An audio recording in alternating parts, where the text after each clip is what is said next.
Joe Biden speaks about faith and curing cancer at the Vatican.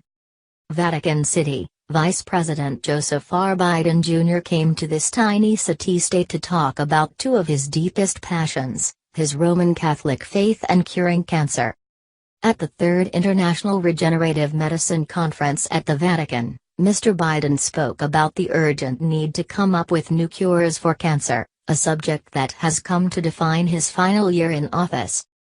The conference is intended to highlight the extraordinary research advances being made with adult stem cells while largely sidestepping the issue of research using fetal tissue or embryonic stem cells.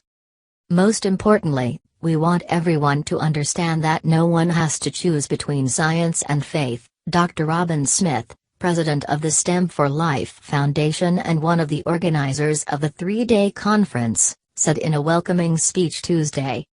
It is precisely the sort of delicate dance with faith Mr. Biden has performed his entire life, embracing Catholicism along with abortion rights and gay marriage.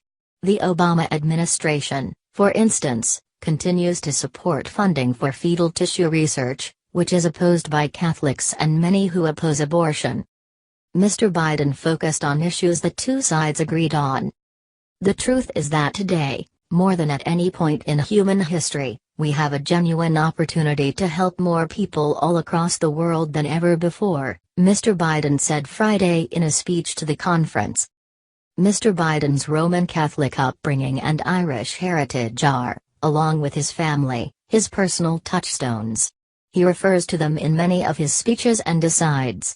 But his political beliefs, including his support for abortion rights and gay marriage, have often put him at odds with Catholic teaching and church leaders.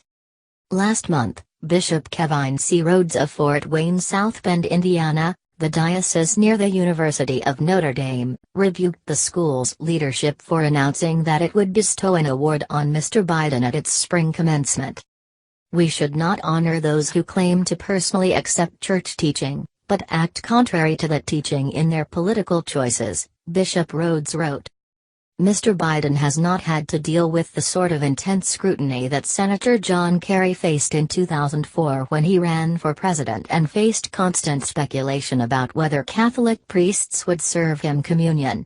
Roman Catholic leaders of Delaware, Mr. Biden's home state, never threatened to withhold communion from him, although Bishop Michael Saltarelli, then of Wilmington, persuaded Mr. Biden's high school alma mater in 2006 not to name a new student center after him.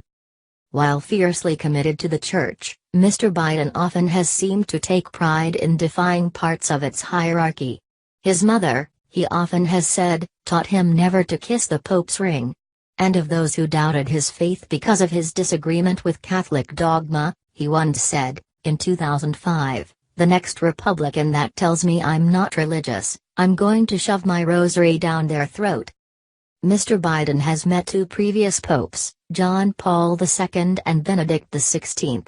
He famously told Pope Benedict XVI to be easier on American nuns, the target of a Vatican crackdown for their activism on issues like poverty and health care.